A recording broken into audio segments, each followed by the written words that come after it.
championship begins anew, and the drivers will be sent into the perilous La Source hairpin right off the bat. Better watch out, that first step is a doozy as we get ready for the PCA Sim Racing Series 14 Pro Class. And you'll see it all live here on RaceSpotTV. Hi, I'm Joe Peak, and with me in the booth tonight is Ron Mons. Behind the scenes is our director, Ramiro Cisneros. We're thrilled to have Princess Cruises as the 2025 PCA title sponsor. As the official cruise vacation partner of Series 14, they provide exclusive offers, including world-leading itineraries across a fleet of 16 elegant ships, sailing to more than 330 global destinations. Reach out to the PCA concierge team to book your next adventure today by calling 833-679-2188. Well, as we said, Ron, we're kicking things off here at Spa, but let's take a look at the schedule and see what's coming up later on in the season. We have got an absolutely awesome schedule to look ahead to here for the Porsche Club of America as we get to the end of 2025, kicking it all off tonight here at Spa. Next time out, going to be running at Watkins Glen, running on the Indianapolis Motor Speedway road course for round number 3 of the season. Laguna Seca, a track that, Joe, you have a lot of experience as of recent here with the Porsche Club. And then we've got Aragon, Zolder, and VIR to bring this season and bring this year to a close. 7 rounds, 7 tracks, all with their own challenges baked into it. Lots of old classic American road courses, which I always love to see, but you also have a few little outside trips there as well. Aragon going to be a rather intriguing addition to the schedule for round number 5. Yeah, that one caught my eye as well. Looking forward to seeing how they handle that track, as it's got quite a few of its own unique challenges. As for this track itself, of course, it certainly is a popular one. It sees a lot of participation in just about every single car that you see on the iRacing service here at Spa-Francorchamps. 19 turns that they'll be trying to tackle around here with 4.35 miles, or about 7 kilometers, to try and master around this place. A lot of elevation change and a lot of long, fast straightaways, so we could see a fair bit of slipstreaming. So we are getting ready to go to qualifying pretty soon here. Not going to be as important as some tracks, but you definitely don't want to be too far in the back of the pack. And I think the biggest thing here, Vaughn, is I did the math, and they have about 30 seconds of wiggle room to get all 3 of these qualifying laps in. So they can't sit around here. Yeah, very tight margins in this solo qualifying session. These racers going to have to get their nose to the grindstone rather quickly. But as you said, talking about the importance of this qualifying session, of course, this race here at Spa tonight, going to have a lot of drafting. It's going to be a tough one for these racers to keep it in the same spot that they start in all the way through to the fall of the checkered flag. But I still think the qualifying session will have a lot of importance for these racers here tonight. I think there's one key, if it's just me and my little pea brain here on this broadcast, I think there's 2 places that you want to end up in this qualifying session. You either want to be all the way at the front or all the way at the back. Heading off into the La Source hairpin right at the start of this racetrack, at the start of this race, and you're in the midfield for it, that does not sound like a very fun experience for anybody. So if I were one of these drivers out there on the racetrack, I would definitely add in a little bit of importance in this qualifying session. Just try and start up as high as you can so you can get away from any sort of drama that may take place at the very start. For sure. Yeah, it's kind of like a super speedway in that sense. Everybody's going to be so close together, and it is going to be tricky down into that first hairpin, as they do run it like modern F1, where you start at the Grand Prix starting line and head down into La Source. So this series, thankfully, is very well known for having pretty clean starts and pretty clean racing. They have high expectations on the drivers, so we'll hope that that bears fruit once we get to the racing itself, as we watch Grotto and Henson on what looks to be their first flying lap. Nobody's set a time quite yet, so we wait patiently. One of the few changes that they have in the racing, though, this season is they have limited the fuel compared to last season. It was at 70% max fuel last time, Ron. Now it is 65%. So they have a slightly smaller pit window, meaning I wonder how important it's going to be trying to save that fuel and just get yourself a little bit more room on either side, or maybe a slightly shorter pit stop when we get towards the end of the race.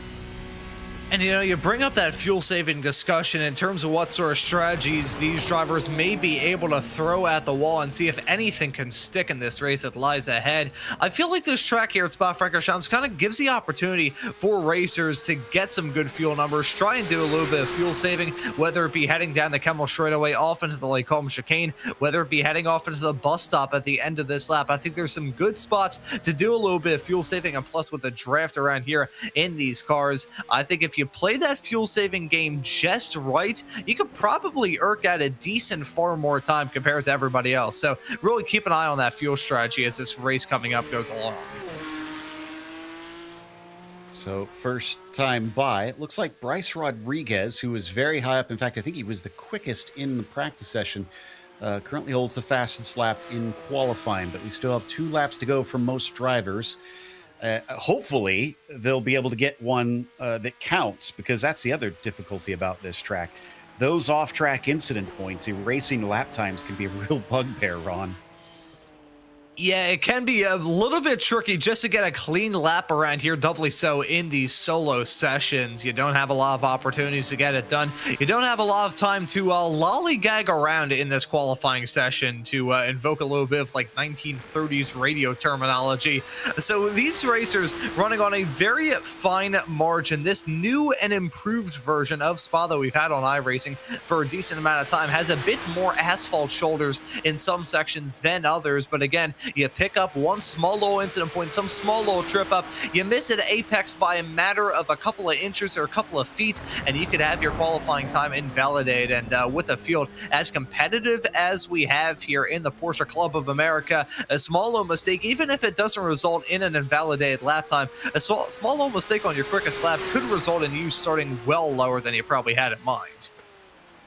And unfortunately, Rodney Campbell's lap was invalidated right there. If that was only his first flying lap, then he's definitely in trouble. He's basically got enough time for one more. The way it works here in PCA, their qualifying is set to limit by laps. So that means at the end of the qualifying 10 minutes they have set, they do not get to complete hot laps. Those 3 laps are it, essentially.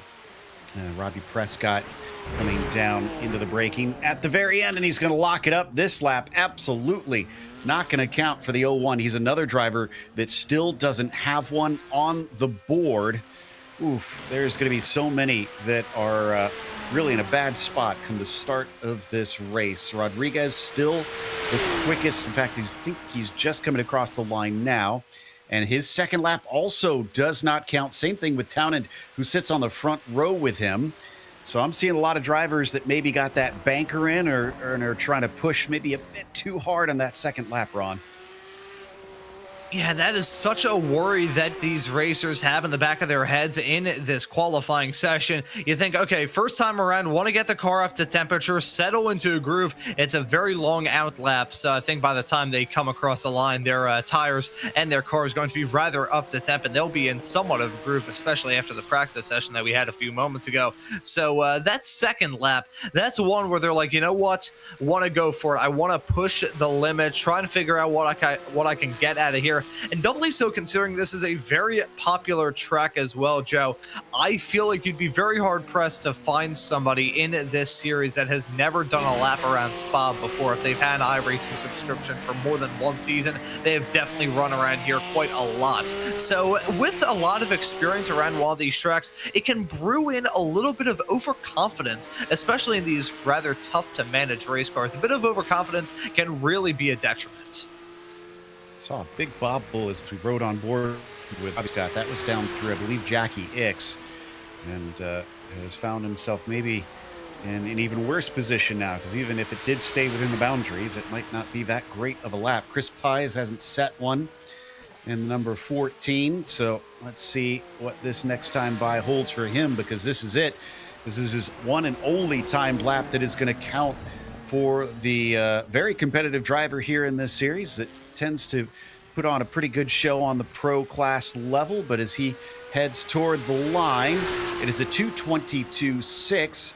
That is good enough to put him 15th, but he is right where you said the danger zone was. He's in the mid pack. He's in that midfield. He is in what I would best describe as basically being the parking lot of a Walmart on Black Friday with a half-price deal on flat screen TVs. It is going to be a hornet's nest heading down into turn number 1. I can't even say the drama ends there. Basically, the entirety of the first lap going to be tough if you're in the midfield. As look at that, jumping up to the pole is Blake Townend. There we go in the 575 car, jumping up to the pole just in the nick of time. 2 thousandths quicker than Bryce Rodriguez, and a lap that is more than 2 minutes in length. Impressive stuff. So that looks like our poll is going to go to the 575 here for the very first round. Remember, this pro class is the first of 4 different classes you're going to see here on Race Spot. We'll have the club class tomorrow, and then we'll come back next weekend with the following 2 classes. And this is the fastest of the 4 classes that they've got in this series. I believe we're going to be taking a look at Blake's pole lap here in a second, so we'll get that spooled up and give a run through on that one. But now that we've got the qualifying done, we've got the practice done, we just have this short warm-up. It's not really going to offer much. What do you think the real big keys are for today's race, Ron?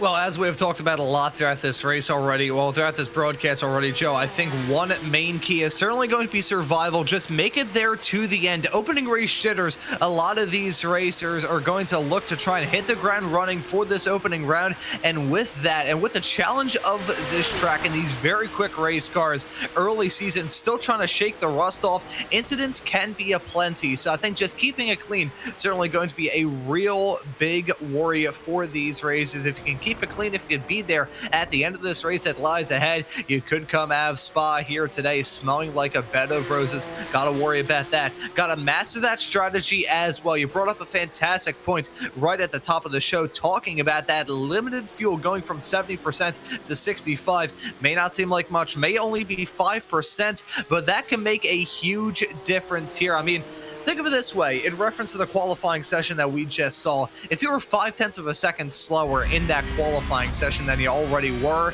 you would be starting well farther back than you are. If Blake Townend, our pole sitter, was 0.5 of a second slower, we wouldn't be talking about his lap right now.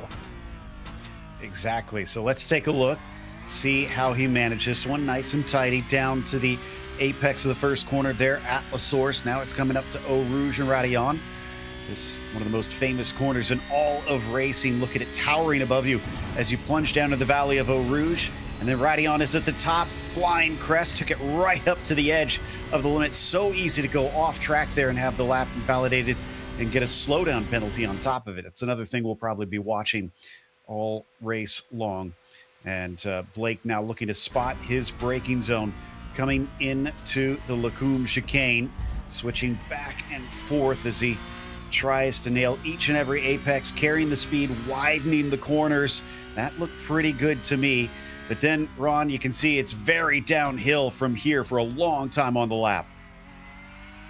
Yeah, it is a downhill assault, and with these tires on the cars, they're getting a pummeling right now, heading off through Speaker's Corner. Technically no name. It's odd. The no name turn technically has 3 names. That's neither here nor there. But turn number 9, certainly a test of driver patience and skill. Another test of their bravery here in Pouhon. Turn number 10 and 11, keeping that momentum rolling, going up the gears. Got a small little flat out run before you head off into Fagnes of turn number 12 and 13. Quick low braking zone can be a good overtaking opportunity if these racers are feeling very brave and very ambitious, shall we say, heading off into some of the final real turns on this racetrack before the chicane. Very important section to try and nail this down, because what follows it is another long flat out blast to bring this lap to a conclusion. At turn number 15, trying to utilize that curb. That's one of the major alterations that was made to this track in the rescan and the improvements that they made in real life, adding in some gravel all around this section, especially on the outside of Blanchemont there of turn number 17. Still some asphalt shoulders for you to use, but down to the chicane, another good overtaking spot. We'll have to see if anybody is feeling particularly bold enough to go for a move off into that chicane to bring this lap to a conclusion. It's a hectic ride around here at Spa, the longest track of the season, the longest lap for the season for sure, and a pretty nice pole lap there for Blake. An impressive job, without a doubt. So There's how you get up to the top spot here in Porsche Club of America. Now he's got to execute when it comes to the race itself. Easier said than done. Like we said, some fuel saving might be in order, so he might not want to lead up at the front unless he can break that slipstream and start to run away a little bit. Pretty decent sized field as well. Going to see 33 cars taken to the start, and it is Blake Townend who is on the pole. Bryce Rodriguez will be starting in second. Thomas Briggs, P3, followed by Arthur Chan in fourth. From there, Logan Grotto is on the inside of row 3 with Kerry Brooks to his outside. Patrick Klein will start from 7th, and Thomas Ewing in 8th. Row 5 has Sylvester Candy to the inside. Klaus Nielsen rounds out your top 10. Kevin Jokel, will start from 11th, and then 12th will be Jesse Lyon. From there, it's Thomas Isabel starting 13th, Leif Peterson in 14th, and Chris Pies a little far down for him, all the way in 15th position. Eric Sutton starts 16th. Fernandez will be 17th, and Rich Minkler will be in the 18th position. Michael McKinney starts in 19th today. Enrico Gregorato in P20. From there, Robbie Prescott starts 21st, flanked by Chad Henson. Rodney Campbell starts 23rd, and Matt Jokel will be on the outside of that 12th row. Terrence Tong starts 25th. Michael Patterson in the 26th spot. Brett Holmes will then be in at 27th. Stephen Poles in 28th. He's a rookie in this series this season. Christopher Cook will be 29th, and Ryan LeMay will start in the 30th position. Just a couple more cars as Jonathan Waltman starts in 31st. Michael Schur will be starting 32nd, and Ben Leung, the only driver failing to set a time starting from the back. I guess we'll find out whether or not that was intentional, Ron. Yeah, that we certainly will. I wouldn't necessarily fault him if it was a conscious decision to not set qualifying time. As I said, the mid pack of this field going to be the no-go zone, the no-fly zone. You don't want to be there, especially in that stack up the Constantina effect that heads off into turn number 1 at the start of this race. Going to be a fun one to get this season of Porsche Club of America action up and rolling here on RaceSpotTV as we round off the year of 2025. But this is going to be a rather big test for these racers. Of all the tracks to get this season up and rolling, I gotta say Spa, probably the most ominous. It's an old school track, this, even with the modern safety alterations that have been made to it. It is old school, but we're gonna have some old school fun here tonight. All right, Porsche pace car getting ready to release them. Townend will have control, but he will not be allowed to go until they get the wave of the green flag around the final chicane. And he's already actually accelerating pretty hard, so wonder if that will be any sort of penalty. Green flag is now out, and he is almost dead even with Townend on the outside coming down into the first hairpin. They go 3 wide, and that's going to cause an accident on the inside. Cars scatter to try and avoid getting caught up, but it looks like the damage has been done as more of them wind up taking some hard hits here, Ron. And just as we expected, drama heading off through turn number 1. A black flag, a meatball flag in the air, I should say, for Thomas Briggs. Big contact for many racers. They headed their way off through turn number 1. But here we go. Bryce Rodriguez and Blake Townend giving us a battle to talk about. Down the Camel straightaway off into the Lacombe chicane. Will be Townend. It will be Townend leading him off into the turn. Yeah, so you're right. It was Briggs that kind of kicked that all off, trying to go to the inside at the hairpin. But coming around out of Malbany, we plunge downhill into Rivage here. Townend leads. Rodriguez, Arthur Chan up 1 position into 3rd. Kerry Brooks up 2 into 4th. And how about Jesse Lyon behind them? Up 6 positions, and we're barely into the start of the first lap. There's a second look at some of the chaos that happened there around La Source. Yeah, I think Thomas Ewing didn't have the best run through at this at all. Let's ride on board of the driver. The 503 car's contact being made. All right, a little bit of damage, gets spun yet again. Tries to get back up and rolling, and doink, there he goes into the pit attenuator. That is going to be a tough start to the season for Thomas Ewing. He's going to have to reverse, try and get out of harm's way. Pretty rough start for those racers. They headed their way off through turn number 1, but outside of those racers, there are some who just absolutely cut their way through the field like a hot knife through butter early on. Certainly looks like it. Leif Peterson up 6, Eric Sutton up 7. As we head back to that battle for the lead, Rodriguez starting to gain. This will give us a lot of information on how he's going to attack this race. Does he want to be ahead of Townend, or does he want to try and sit behind him? Because he's got enough room to try and go for an attack here down into the braking for the bus stop, but he chooses not to take it. Townend actually goes a little defensive into there. Yeah, so playing that defensive game, I wonder, though, is that the strategy worth playing here early on, Joe? I mean, he's holding on to the race lead. He completes that first lap in the lead, so pretty significant there from just the visual standpoint. But you get to the point where we go back to that discussion about the pit stops and about the pit strategy and about racers trying to save some fuel. Blake Townend, he's going to be the one punching that hole in the air. The hole punch position, not going to be a good one if you're trying to get some good fuel numbers. I think Blake Townend saying, you know what, I got a quick race car, may as well just go for it. And Briggs has come down into pit lane. The good news is he does have a spare car, as Nielsen tried to go too wide through Blanchimont, and that failed spectacularly. Thankfully, it looks like he didn't actually hit the wall, so he'll get it going once again. Yeah, a clean race car, probably not some clean pants, as I think there's another car that went off the track right behind us. Here we go, Bryce Rodriguez trying to duke it at contact being made. Just the lightest of contacts. Rodriguez still has the inside coming down into Ravage. He's going to have the desired line, but it'll switch back down into No Name unless he can chop across, and he does. He's got it done. Rodriguez, your new leader. Townend moved into second. Shannon Brooks are still close behind. Yeah, that was a brilliant move from Bryce Rodriguez, making it work all through the Lacombe chicane, through Malmedy, into Ravage. As we take a look, the other car that I saw go off the track was Christopher Cook. He goes for a wild trip off into the gravel trap. Thankfully that is gravel instead of just asphalt. If it was, we probably would have seen that 47 car slide off into the outside wall. His night effectively ended as a result of all that. Thankfully, though, as you said, Joe, these racers do have a fast pair allotted to them, as well, the world was going on there with Ben Leung. I think there may have been some sort of hardware failure for him. Certainly looked like it, him kind of pulling off to the side there. It doesn't look like anything really was going on physically with the car. Sylvester Canny, though, just went in too hot coming down into Ravage. Thankfully spun out of the way of the oncoming cars, was able to get going without too much more problems. He's still down in 19th. Up to Kerry Brooks, sitting in 4th. A gain of 2 positions since the start of this race. Showing himself down into the braking of the bus stop chicane, but Arthur Chan is having none of it.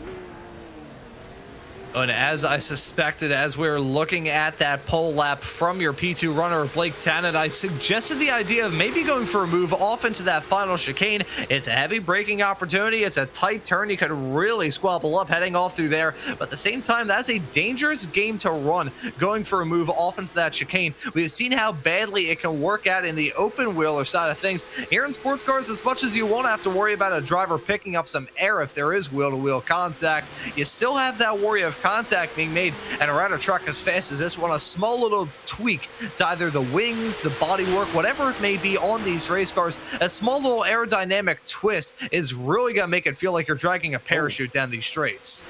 Speaking of dragging a parachute, Arthur Chan looks to have gotten a slowdown penalty, and Kerry Brooks takes that with ease, although Brooks outbraked himself, and you'll see him coming across. There he is through the grass. Now he gets a slowdown penalty, and Arthur Chan probably going to get that one right back.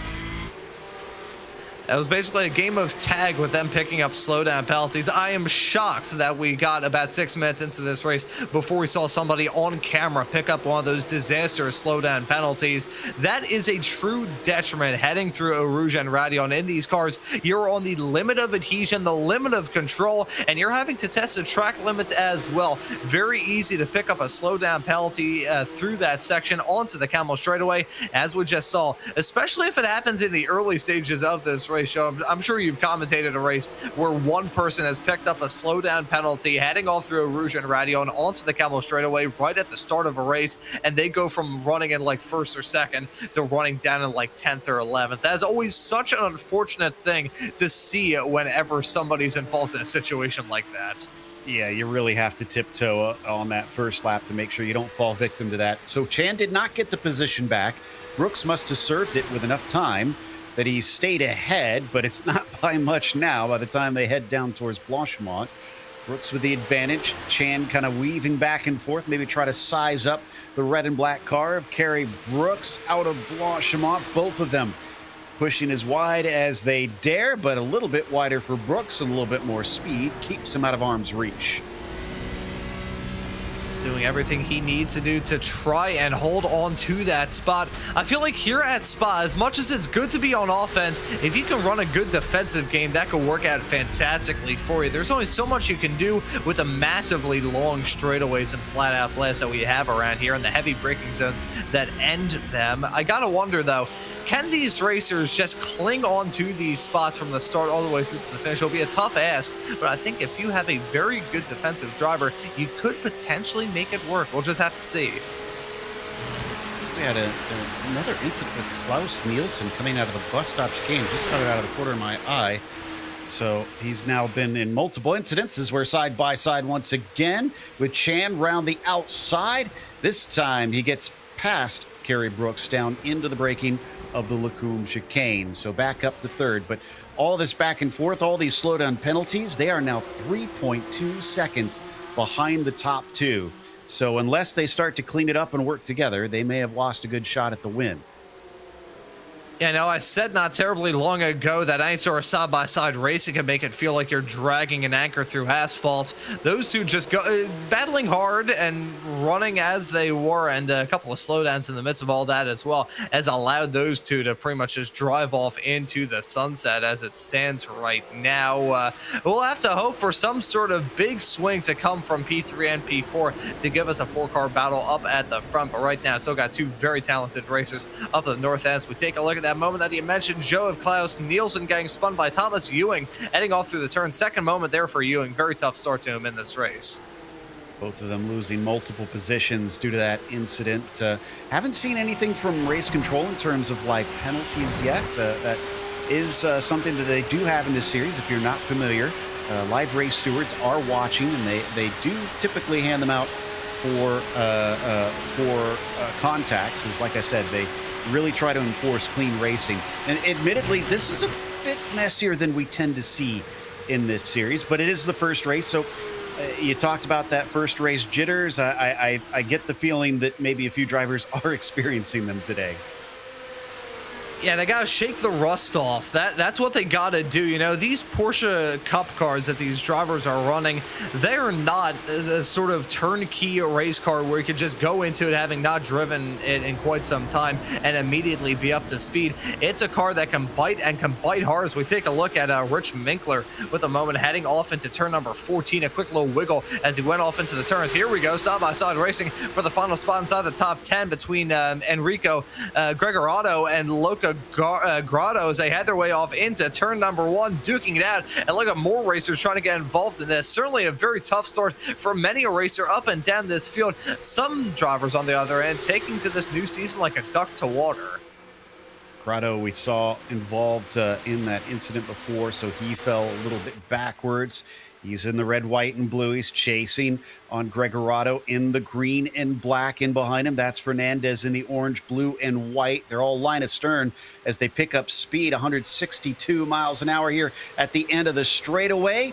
But it is Grotto that is able to outbrake him and take that P10 away.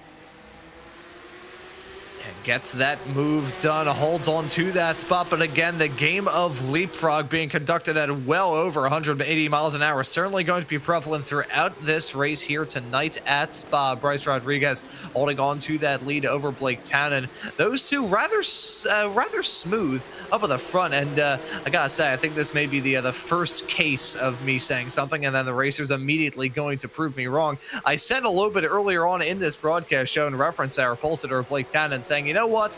Maybe him leading this race is not the best idea. He should probably slip back in tow and get a little bit of an opportunity to do some bit of fuel saving. He's now been holding on to P2 for a while, which, hey, it may not be the race lead. He may not be cranking in those laps led, but he's still probably getting some pretty all right fuel numbers running right in tow. So let's see what happened with Logan Grotto that put him back in this spot. Is even with that pass, still 5 laps down from where he gridded up. So a little bit of side by side, and unfortunately gets kind of clanged into, elbowed out into the gravel before he's finally able to return. Or no, excuse me, that's Logan Grado getting turned around there. So he was on the inside. The other car kind of getting stuck out into the gravel. Meanwhile, back to Gregorado. He's not out of the woods yet. Fernandez, now the car behind him, playing catch up. They've also got a whole train. Minkler in there, Chad Henson. They've got Michael McKinney and Robbie Prescott. Prescott, of course, having to put a very late lap in qualifying, but doing a good job of getting himself in the mix here. Coming off of the La Source hairpin. Ooh, great exit by Gregorado. Absolutely left Fernandez in the dust.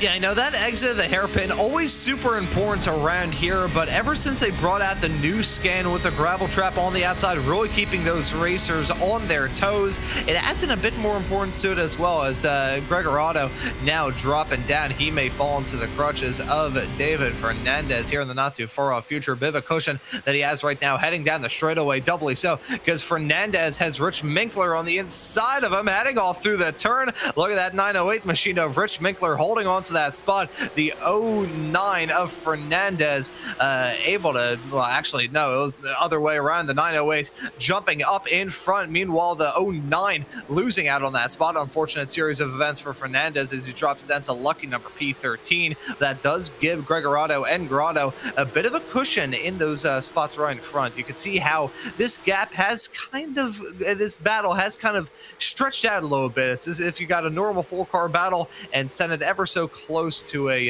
event horizon of a black hole. Here we go. That is Thomas Briggs on his way past Sylvester Canny. So 2 drivers with big problems at the start of this race. Briggs back out on track after taking his spare car, running in 18th, but he is 30 seconds behind the lead. And let's not forget, he still needs his regular pit stop because it was way too early for him to make it to the end from here, and absolutely goes around the outside of Fanyes on Kevin Jokel, making it look easy, and he's gone. Look at him take off. He just licked the stamp, sent it, and now he is running off into the sunset. That is a brilliant run through him, heading off through those corners. I'm not sure whether he picked up some nitrous or if the cars around him were just being fueled by milk, but now we got some side-by-side battling, and that's a big lift from Rodney Campbell, having to back out of all that racing off into Blanchimont. That could have ended in disaster. Rodney Campbell holding on to that final spot inside the top 20. Kevin Jokel being able to say, you know what, I've got the inside line, and frankly, I mean, you could do it in Formula One from time to time if the drivers are feeling especially brave, but side-by-side racing in a Porsche Cup car around Blanchimont, that does not sound like a very fun adventure for either racer involved, so understandably backing out of it is Campbell. Yeah, you need a sense of self-preservation for sure, especially at a track like this. Meanwhile, checking out the battle between McKinney and Prescott. This is P15 they're tussling over. And it's a good run from Prescott out of Radion. Up the Kemmel straight. He's got the toe. He doesn't have enough straight line speed. We have to remember this is open setup this time as well. So these drivers might have different wing settings and might find a little bit more speed down the straightaway if they've figured that out. But look at that. Prescott closes in under braking. So yeah, I'm going to take a guess that Prescott has a little bit more downforce coming down through the inside of Rivage. Job is done. Robbie into P15. And pretty slick move there, heading off through a very challenging corner, a somewhat under the radar corner around this track. When you think of Spawn, when you think of the challenging bends around here, you of course think of Eau Rouge and Radion. Got hold off on that point quickly. Mentioned a black flag in the air for Rich Minkler, so things not working out well for Minkler. He's now going to have to come in to serve that.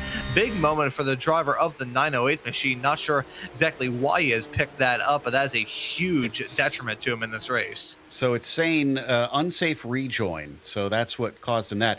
The bigger thing for me, Blake Townend is getting a black flag for causing the opening corner incident. I was not expecting that. Again, the stewards have a much clearer view. They can spend more time looking at it, and they put it on Blake Townend. I would have thought the car coming up the inside to have it, but Blake obviously has equal blame here. I gotta say I'm with you there, Joe. I think if I had to put that on anybody, I'd say it was the third car who arrived at the scene of that, went for the dive off into the turn with a very shallow approach on the inside line. It was never really gonna fly. As soon as I saw that car go for the dive, I knew it wasn't going to work out well. I'm not a fan of that call, if I'm being completely honest. From giving a black flag to the 575 of Blake Townend, that's going to be a huge detriment to him. It's going to be music to the ears of Bryce Rodriguez in the 24 car, but I mean, it's certainly not going to judge race control. I used to do race control myself. I know that there are many points in time where race control usually gets a lot of shtick, but at least from our perspective, from the camera angles that we saw here on this broadcast on RaceSpotTV tonight, that's definitely a bit iffy. I gotta wonder what angles they had in race control. Yeah, like I said, that's why I always defer. It's because they see a lot more than we do. So that's why they get to make that decision.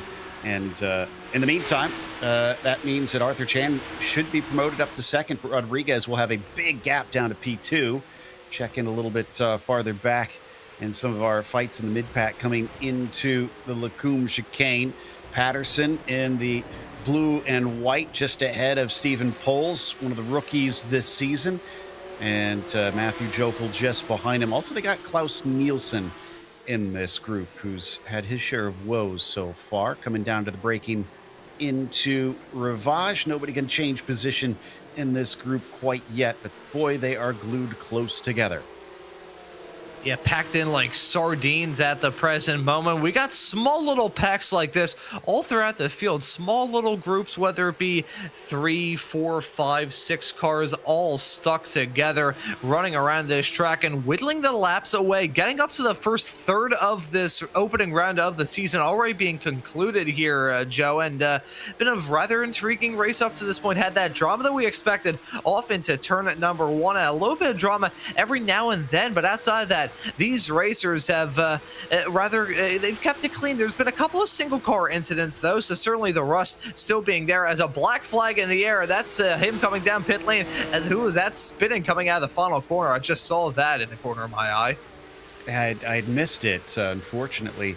Looks like Brett Holmes also was given a black flag, cause of an incident at 8:39 into the race. So another one is Townend.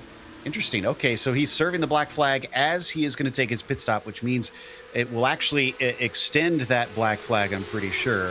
It will be even more of a penalty, since you're usually not allowed to take service as you take a black flag, and just kind of try to erase that. In the meantime, Jesse Lyon, I mentioned earlier how much of he has made inroads in this race. He's up 7, but the man in front of him right now that we see up ahead, that's Leif Peterson. Get this, 10 positions gained at the sharp end of the pro class. Someone get some water. This man is on fire.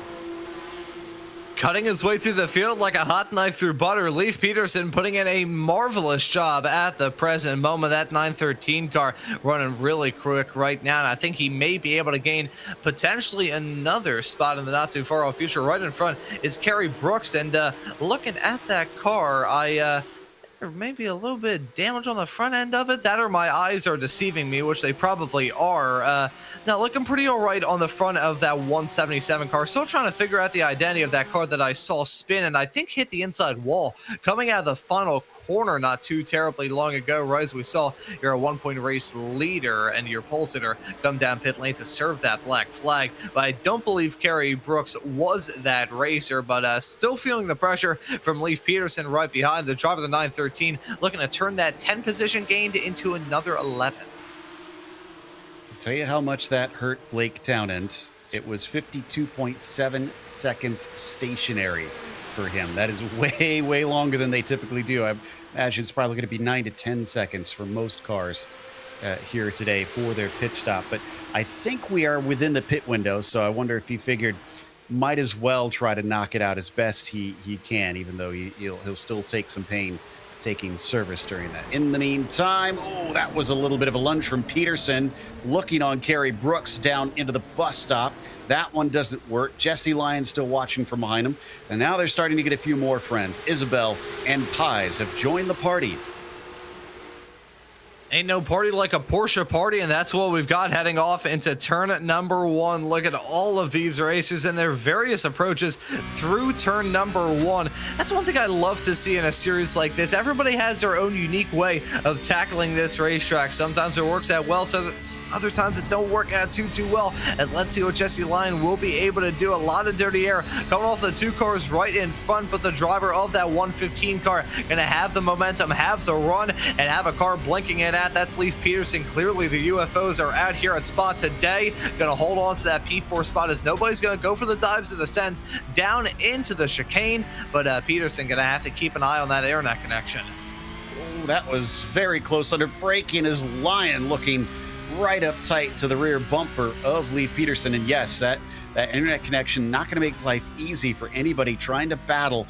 And worth pointing out that this series is very strict about internet connection. So if he has that happen multiple times, he could be asked to pit until he has that corrected. But so far, just a couple little blinks here. I think he should be okay. Let's cross our fingers that that's the case. I want to see a good battle here for what could potentially be a podium position with Brooks actually holding that 3rd spot right now. Yeah, so let's see exactly how it's going to work out for Leif Peterson and all of these racers trying to whittle the laps away. Now only 6 minutes and 45 seconds away from the halfway mark of this opening round of the season. Man, time flies when you're having fun. But now that we're firmly into the point where these racers are definitely considering the pitch strategy and what they may be able to do in this race here tonight, Joe, I gotta wonder who has set themselves up the best at this point in this event. Who's going to come out all this smelling like a bed of roses? Who's gonna come out of it not smelling too great? I remember my first ever Race Spot broadcast was of a Porsche Club of America show. It was at Willow Springs all the way back in December of last year. So here comes a dive off into the chicane. Who's gonna win in this battle? Looks like it's going to be Jesse Lyon. He wants to take some of those positions gained off of Leif Peterson and successfully does that up into P4, but they're starting to lose Kerry Brooks. So if he's got more pace, now is when he needs to unleash it. Peterson, in the meantime, is he's starting to lose a little bit of pace on that one. Now that that battle is over, we want to take a mention for Princess Cruises, as they are the 2025 PCA title sponsor. As the official cruise vacation partner of Series 14, they provide exclusive offers, including world-leading itineraries across a fleet of 16 elegant ships, sailing to more than 330 global destinations. Reach out to the PCA concierge team to book your next adventure today by calling 833-679-2188. So things got a little spicy, and that gives Kerry Brooks a chance to try and run away here. The gap, 1.1 second. We'll keep an eye on that space there, Ron. We'll check back in on it and see whether or not Jesse can cut that down. Yeah, certainly going to be keeping eyes on that to see whether or not a battle will flare up for the final podium spot. But just to wrap up the storyline that I was mentioning before that battle between Jesse Lyon and Leif Peterson really flared up down into the chicane, just wanted to say that my first ever Porsche Club of America broadcast, I think about 2 seasons ago at this point, at the end of it's like middle of December of 2024. It was my first ever time covering this series. It was my first time covering anything here on Race Spot, and I remember how much that race was turned on its head because of the strategy. And you think of Willow Springs, and in an odd way, despite the fact that the tracks, geographically speaking, couldn't really be farther apart if they tried, there are some similarities that can be drawn between the two. Both are rather fast, some medium to high speed corners all throughout it, but you do have those slow spots, and fuel saving was a big factor of that race. Strategy was a huge factor in that event as well. So let's see here in this Pro Class opening race of the season whether or not the strategy will be the ultimate determining thing to see who's going to come out of this race spraying champagne and who's going to have to wait for the later ends of the season. Yeah, the strategy is such a big part of this series. That's why they limit the fuel, so the drivers are forced to do more than just try and be quick out there. You have to be a thinking driver, do some work either in your head, or, you know, there's a lot of drivers that use apps, and iRacing in the last year have introduced their own sort of fuel calculator and improved upon that. As Klaus Nielsen Wow, how many incidents have we seen him involved in? Are we gonna have to worry about the incident limit here? 25, and you actually get a DQ.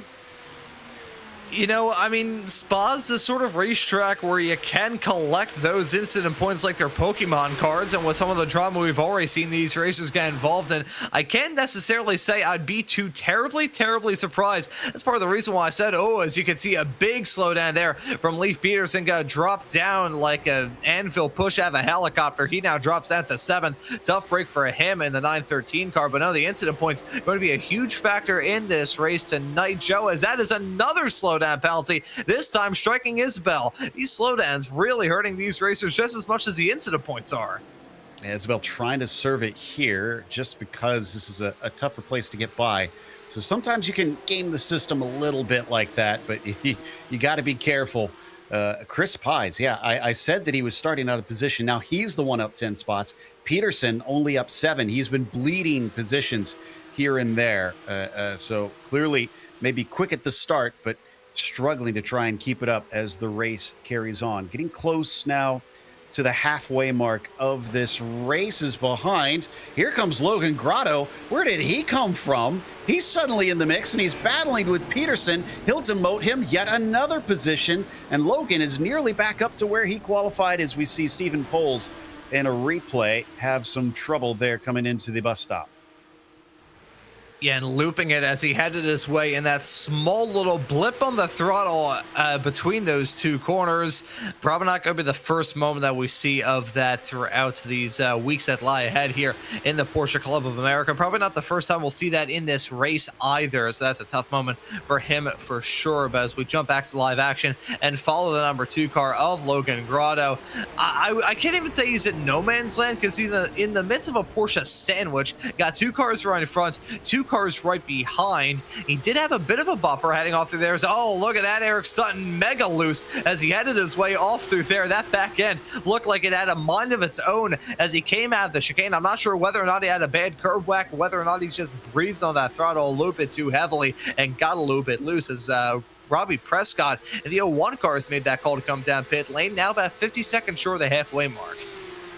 Interesting. Surprised we're seeing someone in the pro class pitting this early. Maybe he's feeling he needs a little bit of clean air. So here's on board with Chris Pies, and now Thomas Isabel's going to try and sneak by on the outside, coming up into the braking, going to force Pies almost all the way down into the grass, making him have a shallow line, and that causes him to brake early. Grotto thinks he can maybe get his nose in there, but he gets chopped off and denied, and will stay in 7th for now. Pies has been gaining so many, and Thomas Isabel is trying to stop it as he moves up into 5th.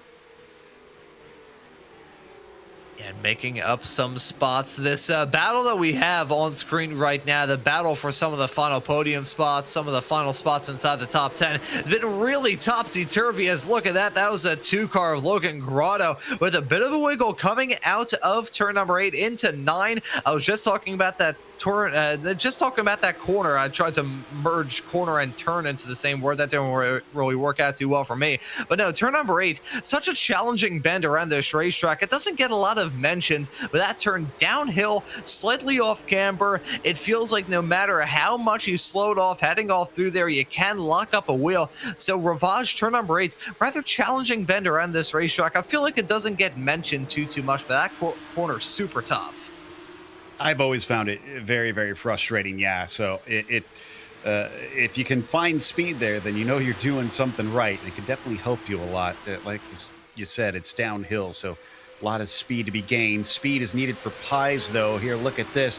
Grotto getting close to the back of him, coming up in a Blanchimont. If he can survive the dirty air, he can maybe get there, but no, he can't. He starts to drop off. Oh, but he brakes extremely late, sends one down the inside from a mile back, coming down into the bus stop. The job isn't done. Pies is going to fight back, and it's going to be a drag race down into La Source. The inside will go to Grotto. Question is, could the over-under work for Pies, and could he get right back by him down through this opening hairpin? And the answer is a big fat no. Great move by Grotto. That was absolutely fantastic. Grotto being a spectacle at the present moment in that number 2 machine. Leif Peterson looking to fight back. We've seen him have some connection issues. I think they have just about been resolved. Having too many UFO alien encounters. He hasn't been abducted in a decent amount of time. He's now got a good run on Pies right in front. Will Pies try and defend in that number 14 machine? Will Peterson look to get that move? Here we go, side by side, down into the Lacombe chicane and through into P7 is going to go Leif Peterson. I thought that Christopher Pies was going to try and fight back, but he does not, and as that's been going on, Michael Patterson and Klaus Nielsen making that call to come down pit lane. It was very close to contact between the pair of them down through Lacombe. I don't think they actually made contact, but I did see a big lift from Pies there, maybe fearing they could hit that rear bumper. Meanwhile, looks like we got a little battle behind them. That is going to be McKinney, who is just getting a nose ahead of Chad Hansen and cuts down across. Nicely done. Smooth move by McKinney in the 527. That'll gain him a spot to 13th. Yeah, nice spot to gain there. These racers put on some good moves here, you know, despite the fact that this is a very draft-heavy track, a very fast racetrack, and you got those heavy braking zones. These racers, I feel like whenever they've gone for a move, they haven't really done it in the spot that we've had in mind. You know, they've gone for moves off into Lacombe chicane. We've also seen some moves heading off into Malmedy, the turn a couple of turns after that. Fantastic stuff for all of these racers. A pretty good one up to this point here for round number 1 of the season. We still have 26.5 minutes left on the clock. Got to go back to that strategy discussion. I feel like I've been beating this drum for quite some time, but there's a lot of truth in that discussion and how much it can affect how this race is going to work out for many of these racers. They have to think about that strategy from the start of this race all the way through to the end, as I think Logan Grotto just picked up another one on Thomas Isabel. I don't think that one was clean, though. I was looking at that before the cameras came here, and I think there was a bit of contact between them. And thankfully, Isabel keeps it going, only loses that one position, but he's going to feel pretty done wrong by as Grotto starts to scoot away.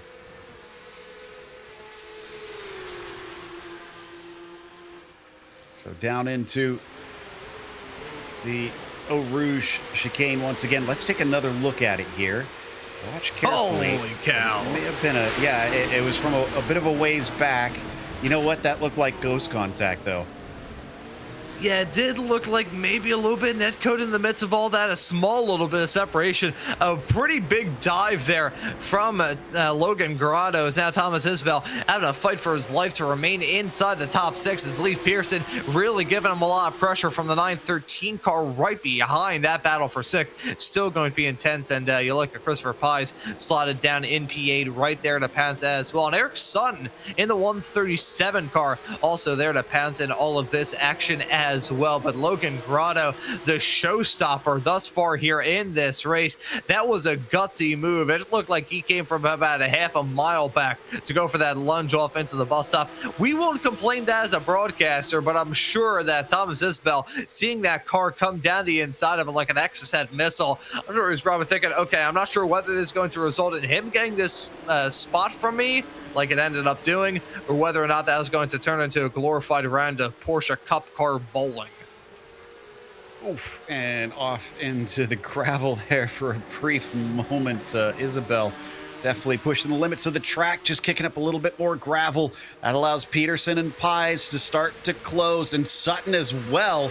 He'll have 3 cars breathing down his neck coming into Blanchimont. Does anybody dare try and make it too wide into this fast left-hander? Seen a little bit of a look from Peterson, but no dice. Although around the outside there, Chris Pies tries to be daring, can't quite get the track position. Everybody looking to go for a move, coming down into the bus stop chicane, and Isabel will actually decide it's not worth fighting this. I'm going to take a pit stop now and leave you guys be. Yeah, and I like this call from Thomas Isabel saying, you know what, I like this battling. It's fun, but at the same time, I don't think this is going to help me out in this race. So let me just take the high road, make that call to come down pit lane, and come out in a pretty all right spot. As we take a look at a moment of Christopher Cook. We saw him with a spin off in a little bit earlier on in this race, and that's a very bizarre moment. Was that a potential hardware failure? That, or he just goosed the throttle a little bit with a sideways snap coming out of the turn? A very odd series of events for Christopher Cook. Not the best way to start off the season for him, and things going from bad to worse with that moment into one. For some reason, Isabel is in long, so I wonder if there is a bit of damage on that car or something, because this is a bit strange here. We're now looking at over 30 seconds stationary, and if that's the case, I almost feel like it'd be worth using your spare car, although I am seeing that the spare car has been used up by Isabel, so I'm not sure why they're sitting stationary for so long. Battle for third place in the meantime is Brooks versus Line to try to decide a podium position. This is all happening massively far back from the top two. It is 20 seconds to the lead. It is 8 seconds up to Arthur Chan. They have been absolutely dropped.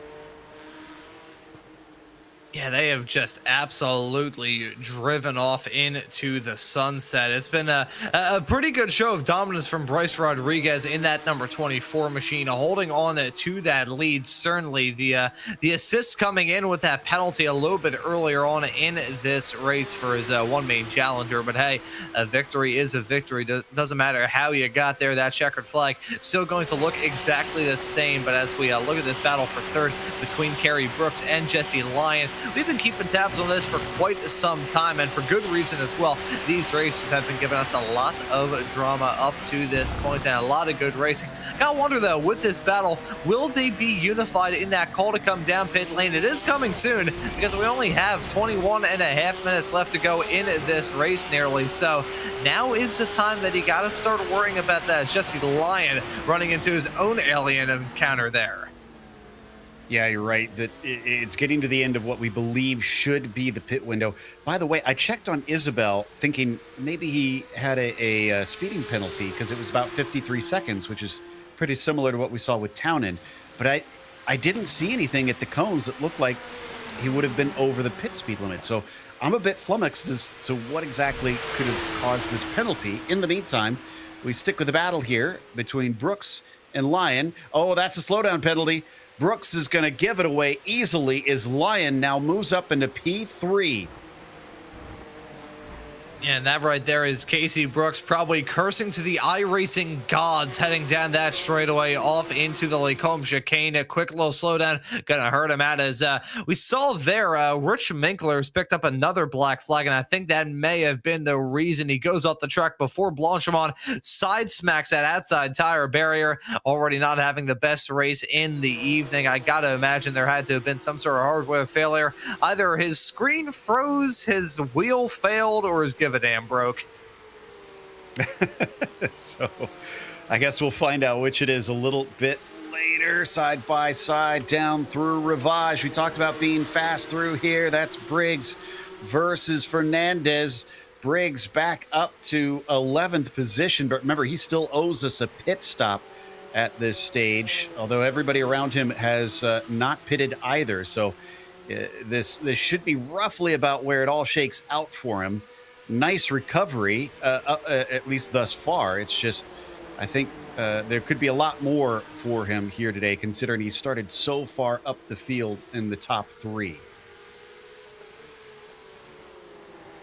And you get into a situation wondering what could have been in a race like this, what could have been from the season opener. And here in the Porsche Club of America, the seasons are rather short as well. I mean, we're going to be racing from this week all the way through until about mid-December, but we've got 4 series running week after week, so only 7 rounds for each championship. You can't really afford to have a really bad night. If you have a bad night, you got to keep it down to a minimum, and those great nights have to be fantastic. So you can find yourself in a situation like this, often wondering what could have been, what could my race have been. These hour-long races not only give us the opportunity to talk about that strategy, talk about some brilliant racing action from start to finish, also gives these drivers the opportunity to ponder. Yeah, exactly. And they do have that one spare, one drop week, I should say, waiting for them if they have a bad weekend. So that can save them a bit. So before things get a little bit too heated here, let's take a chance to mention our sponsor, Princess Cruises. They're the 2025 PCA title sponsor. And as the official cruise vacation partner of Series 14, they provide exclusive offers, including world-leading itineraries across a fleet of 16 elegant ships sailing to more than 330 global destinations. Reach out to the PCA concierge team to book your next adventure today by calling 833-679-2188. All right then, we are down to the final third of this event. We've got a nice little trio battling here between Briggs, Gregorado, and Fernandez. This is trying to decide ninth position, although Briggs, I get the feeling, has a little bit more pace as he starts to put more distance between he and the black and green machine. Yeah, try and build a gap, build a little bit of distance. I have said this many times on shows that I've done over the years, but a gap in a race like this, especially with the pit stops coming up, I could best describe it as a reserve parachute whenever you go skydiving. It's a good thing to have, but in an ideal world, you wouldn't want to use it as here we go, driver making a call to come down pit lane. That's your race leader, Bryce Rodriguez. Here we go. Aha, okay, so we're starting to see the fast drivers utilize this. Remember, Blake Townend came in early, but he had a penalty, so he's probably not going to show up next to Bryce once he's done. I was off on my estimations. It's more like, it looks like between 13 and 15 seconds that drivers will need to stop for fuel. Arthur Chan also decides to come in on the same lap. Not too shocking because this lap is so long, Ron. I feel like you're not going to have as much of variation in terms of who pits when. Yeah, I know if we were running on a far shorter track where a matter of a couple of gallons could stretch you out a decent farther way compared to your competitors, you may end up seeing a bit more variation. Here, though, with the slightly less amount of fuel these racers are allowed to have with the long race we've had up to this point in this massively long racetrack, I mean, hey, if you decide to stay out, miscalculated a teeny tiny bit, and your car starts sputtering out of turn number 1 around here, there's only one word to describe the situation that you're in, and that is you being completely screwed. So these racers decide to stay on the cautious end and just make that call to come down pit lane. Don't want to run out of gas running around here. If there's any track to run out of fuel, with the exception of probably the Bend GT course and the Nordschleife, I'll probably say that Spa's pretty high up on that list. Absolutely. Although if you're running out of fuel at turn 1, you have seriously messed up your calculations. So right now it is Gary Brooks who leads because he did not pit. Rodriguez actually returned in second place. That was the massive lead the 24 had. Even though a couple of the cars did pit, just impressed that so many who have stayed out are still behind. Peterson, Pies, Sutton still owe us a pit stop, and they are still behind Rodriguez, who leads on pit stops currently, even though he is not leading the race. Does look like Chan will return in 8th position. Jesse Lyon with a pretty short stop, 12.5 seconds. He returns in 9th place. I'm curious where that will shake out for him once we cycle through the stops. And still in the midst of that pit window. So waiting to see how it's all going to work out with these competitors. You can see the ones, the zeros, the ones and the zeros. Looks like binary code with the pit stops at the present moment. Gary Brooks still waiting to make that call to come down pit lane for him. Same could be said of Adleaf Pearson. There's the pit stop from the 177 of Gary Brooks. Let's see him trundling his way down pit lane. The Upper Canada region driver behind the wheel of that 177 car. Pretty good race up to this point. 4 spots now gained as a result of Rodriguez passing him to retake the race lead. Leif Peterson going to be joined in the pits by Christopher Pies and Eric Sutton. So just about everybody as we expected to a certain extent here, Joe, making that call to come down pit lane. Yep. So Rodriguez returns into the top spot. And, Thomas Briggs in second. Is that correct? Oh, my goodness. If Briggs... Oh, wait, no. Briggs still needs to stop, doesn't he? Yeah, because he came in right at the start, I think. Yeah, because he had to get rid of that meatball flag. Even still, this is pretty impressive that he's raced up to this point with the extra stop that he had to make. But now he's going to get dropped down probably outside of the top 10. Even still, who is out legitimately in second looks to be Arthur Chan, and he's 16 seconds behind Bryce Rodriguez. We talked about saving fuel, and anybody who did hope to maybe use that to try and maybe undercut the leader have failed miserably. Rodriguez is in another zip code. Yeah, Bryce Rodriguez, I'm not sure if they put a quick little dash of rocket fuel in or some sort of alcohol, but that car has been running at the top of his game up to this point. That driver's been running at the top of his game as well. The Hudson Valley region racer behind the wheel, that number 24 car, been more or less faultless throughout this race. I say that knowing fully well that I probably just jinxed him and he's going to get struck by an asteroid in a couple of moments' time. But, you know, Bryce Rodriguez right now holding on to a very comfortable gap. Also, Blake Townend, now that most of the pit stops cycled through, I think he might get one from Briggs, though. Blake is in 11th place, so we might see him crack into the top 10, but he's going to feel pretty irritated about that penalty without a doubt. That has cost him what could have been a shot at the win.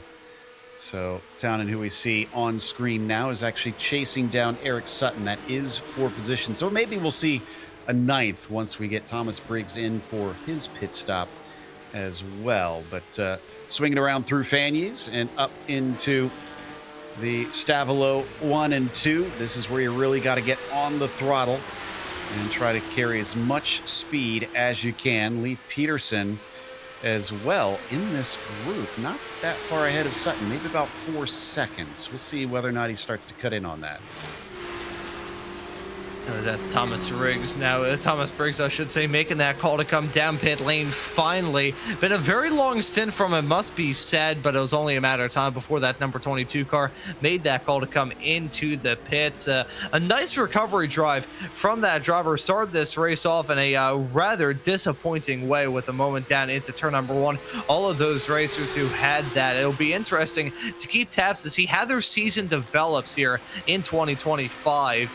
Just kind of see, because something like that, there's 2 ways that can usually shake out. It can either be a massive motivator for you to say, you know what, we started at the bottom of the barrel, there's only one way from here, and that is to move up, up, and up.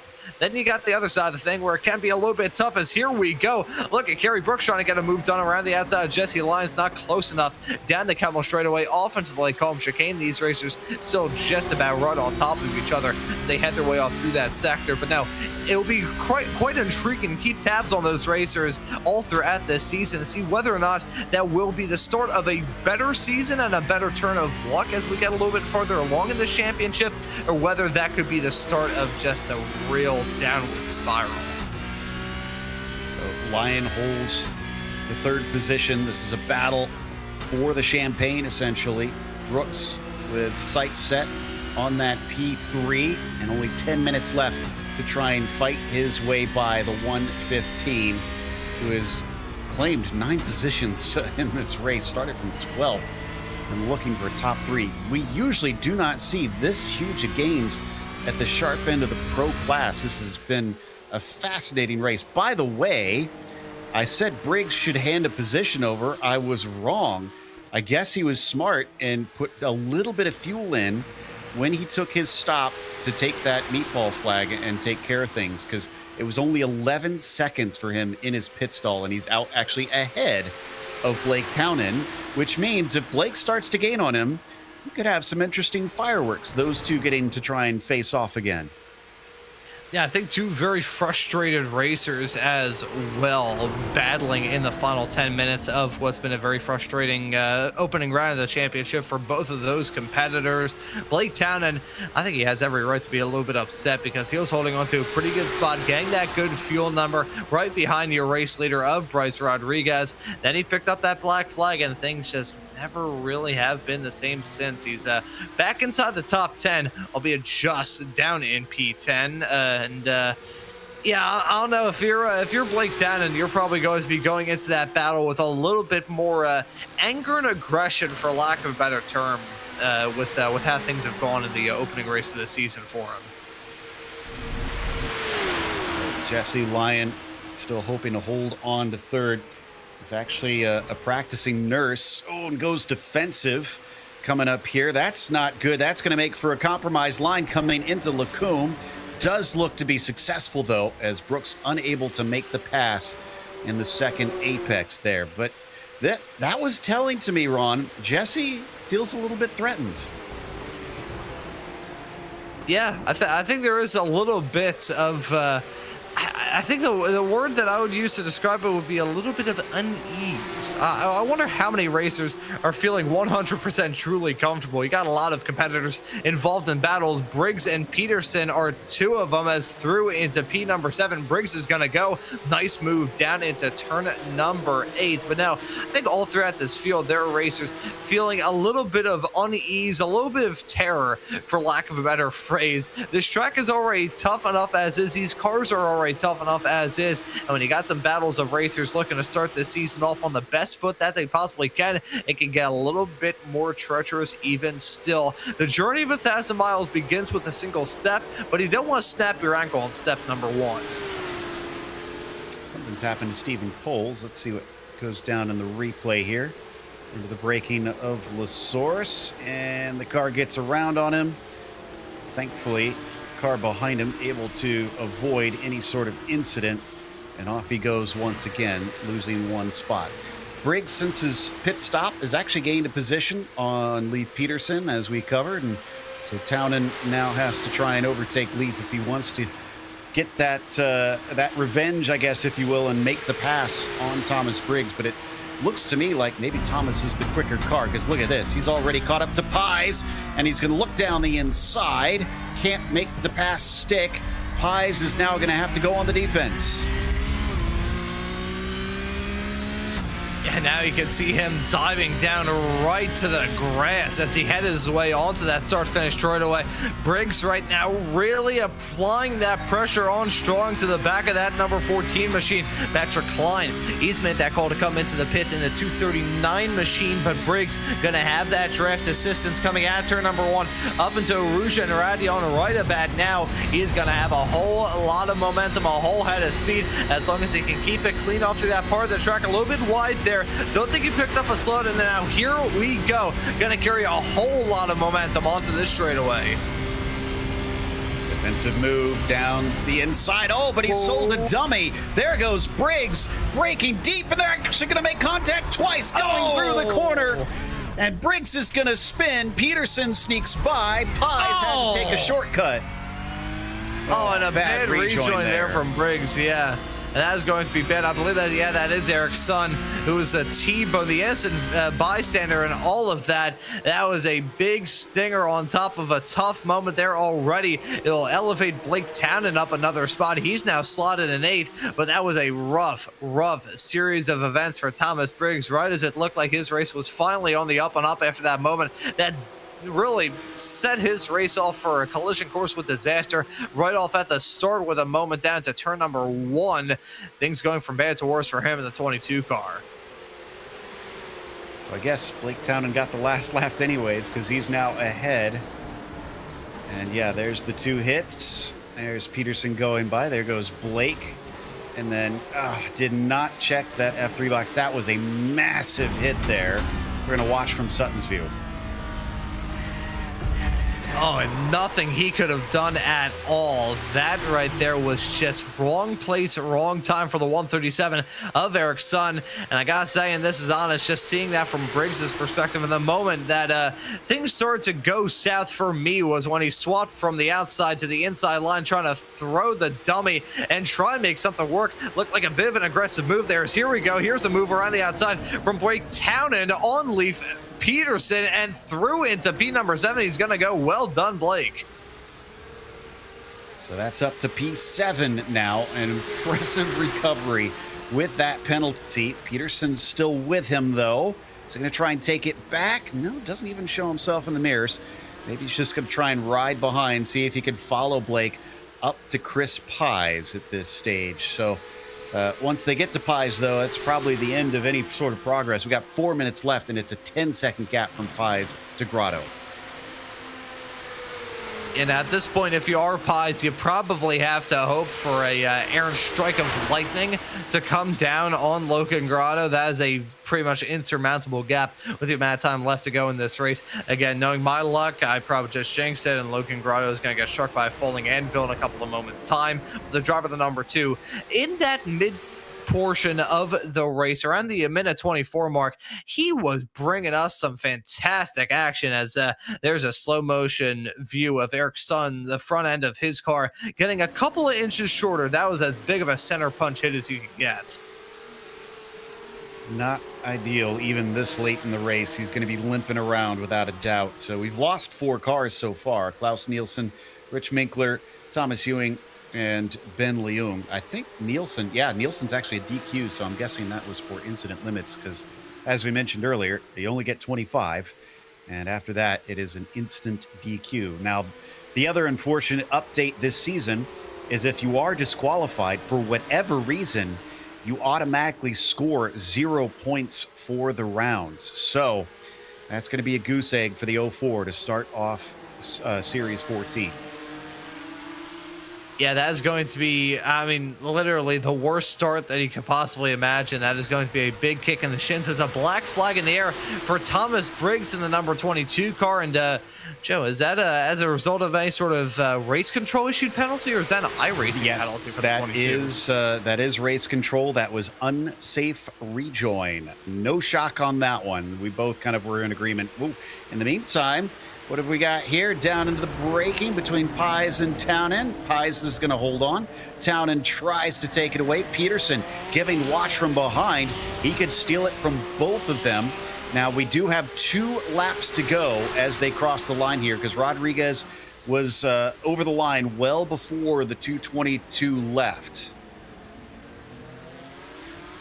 So Rodriguez on track for a checkered flag. He just needs to keep that car on the road and bring it home at the end of all this. But this battle for 6th going to be rather up in the air. Blake Tannen looking to come back and try and minimize the damage. I said this a little bit earlier on, and very fitting that I say this as he's running in P7. In a 7-round championship like this, you can't afford to have too many bad days. Blake Tannen looking to minimize the damage after starting this race from the pole.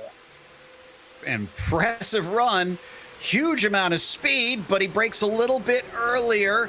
He's still going to be able to swing around the outside, and Townend will not be denied. That was a nice move to take 6th place.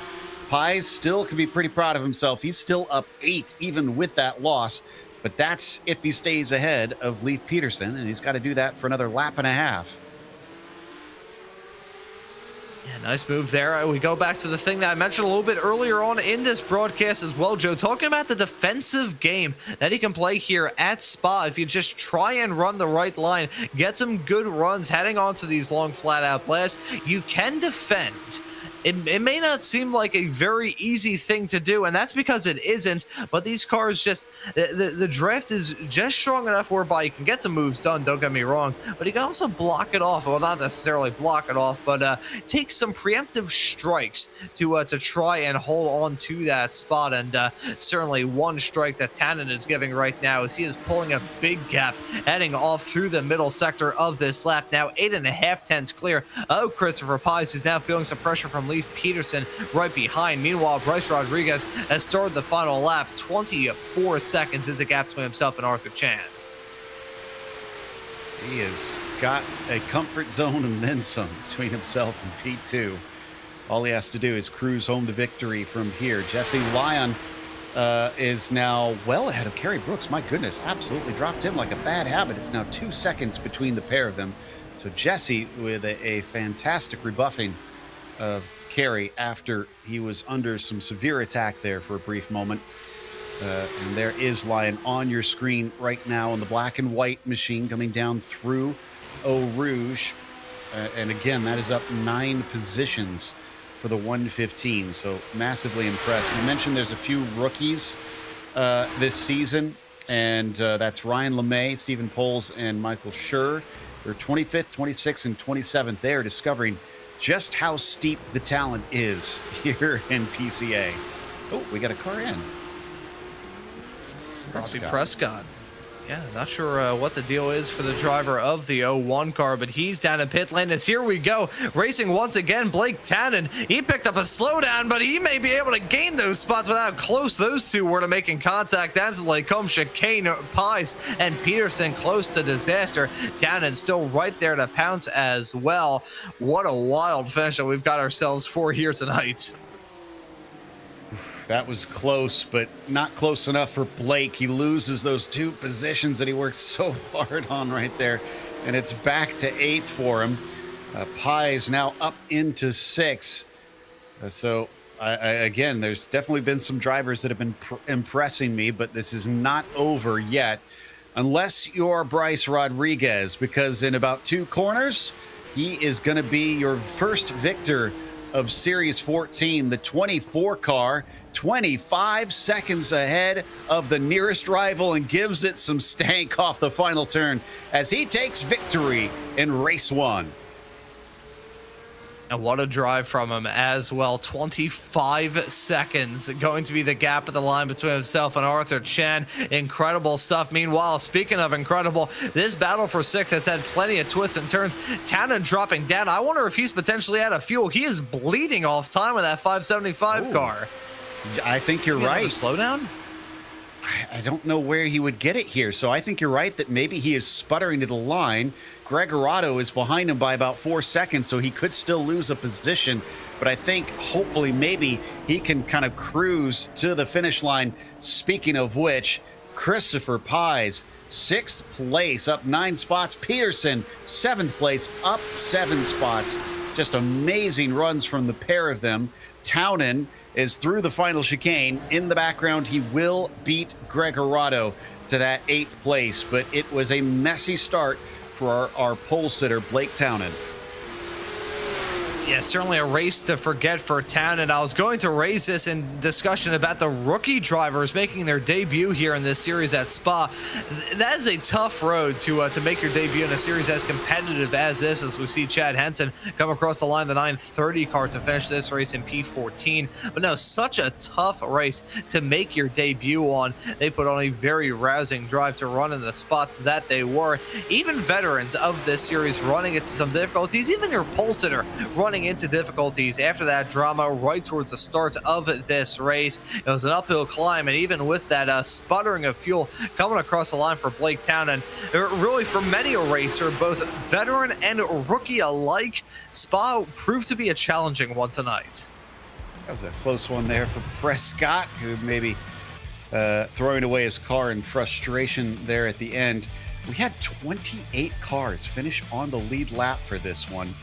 And Bryce Rodriguez came away with the top spot. It was Arthur Chan finishing P2. Jesse Lyon rounds out your podium finishers. Kerry Brooks, still a very good run there to 4th, as Logan Grotto will finish 5th. A bit up and down the order for him. Chris Pies, P6. Lee Peterson, P7. We've already touched on how great they did.